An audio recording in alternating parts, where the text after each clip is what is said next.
ఢిల్లీలో కేటీఆర్ మాట్లాడుతున్నారు, ఇప్పుడు లైవ్ చూద్దాం. మేము ఈ మాట శాసనసభలో బిల్లు పెట్టినప్పుడే చెప్పాం.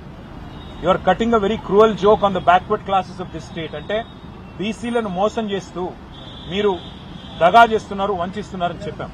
ఇవాళ నేను ఒకటి అడుగుతా ఉన్నా, మీరు సమాధానం ముఖ్యమంత్రి గారిని అడగాలని చెప్పి నేను కోరుతా ఉన్నా. 42% రిజర్వేషన్లు అని ఢిల్లీకి వచ్చి డ్రామా చేస్తా ఉన్నారు. నేను కాంగ్రెస్ పార్టీని అడుగుతా ఉన్నా, మీరు బీసీ డిక్లరేషన్ లో ఒక రిజర్వేషన్ల మాటని ఇయ్యలేదు. మీరు ఏమేం మాటలు చెప్పినారు? సంవత్సరానికి 20,000 కోట్ల బడ్జెట్ ఇస్తామన్నారు. 5 ఏళ్లలో 1,00,000 కోట్ల బడ్జెట్ బీసీలకు ఇస్తామన్నారు. బీసీ సబ్ ప్లాన్ పెడతామన్నారు. 42% రిజర్వేషన్ రాజకీయాల్లోనే కాదు, ఉద్యోగాల్లో, ఉపాధిలో, ప్రభుత్వ కాంట్రాక్టుల్లో కూడా ఇస్తామన్నారు. నేను ముఖ్యమంత్రి గారిని అడుగుతున్నా, ప్రభుత్వాన్ని అడుగుతున్నా, కాంగ్రెస్ పార్టీని అడుగుతున్నా, మీ చేతుల్లో ఉన్నాయేమో చేస్తలేరు. మీ చేతుల్లో బీసీ సబ్ ప్లాన్ ఉన్నది, చేయండి. మీ చేతుల్లో బీసీలకు 1,00,000 కోట్ల బడ్జెట్ ఇచ్చే అవకాశం ఉంది, చేయండి. 2 బడ్జెట్లు పెట్టారు. ఒక్కొక్క బడ్జెట్లో 20,000 కోట్లు అన్నారు. 2 బడ్జెట్లు కలిపి కూడా 20,000 కోట్లు పెట్టలేదు. అందులో ఖర్చు అయితే 10,000 కోట్లు కూడా దాటం లేదు. అందుకే మరి ముఖ్యమంత్రి గారిని, ప్రభుత్వాన్ని కోరేది, మీ చేతుల్లో ఉన్న పనులు ముందు చేయండి. అట్లయితేనే బీసీలు నమ్ముతారు. 42% రిజర్వేషన్ ఏ ఒక్క ప్రభుత్వ కాంట్రాక్ట్లను ఇప్పటివరకు ఈ 2 ఏళ్లలో ఇచ్చినారా?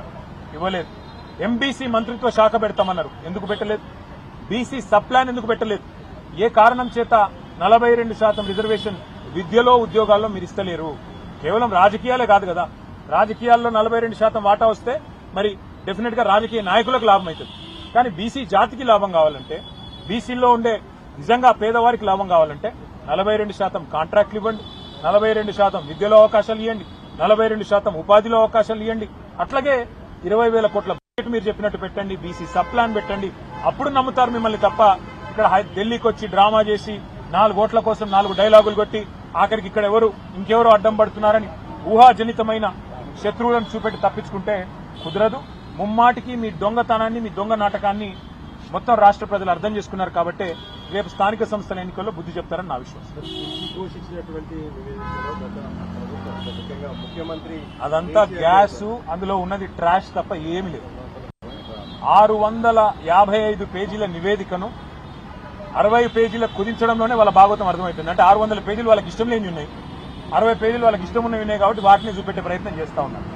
రెండోది నాకు తెలియక అడుగుతా ఉన్నా, రిపోర్ట్ ఇచ్చింది సాయంత్రం, అర్ధరాత్రి ఆస్థాన మీడియాకు వెంటనే లీకులు, తెల్లారి వరకే ఈయన పాపాల బైరవుడు, ఆన పాపాల బైరవుడు అని అడ్డమైన రోత వార్తలు.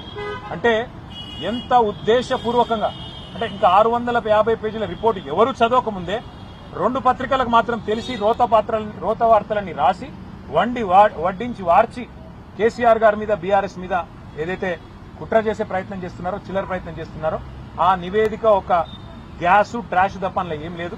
మొత్తం దమ్ముంటే మొత్తం 655 పేజీల నివేదికను ప్రజల ముందు పెట్టండి, మొత్తం ట్రాన్స్పరెంట్ గా పెట్టండి. అసెంబ్లీలో ఎట్లా పెడతా అంటున్నారు కదా, ఇవాళ ఆల్రెడీ హరీష్ రావు గారు చాలా వివరంగా అన్ని విషయాలకు సమాధానం చెప్పారు. అసెంబ్లీలో పెడితే మైక్ కట్ చేయకపోతే, ఈ ప్రభుత్వానికి దమ్ముంటే, కాంగ్రెస్ ప్రభుత్వానికి మైక్ కట్ చేయకండి.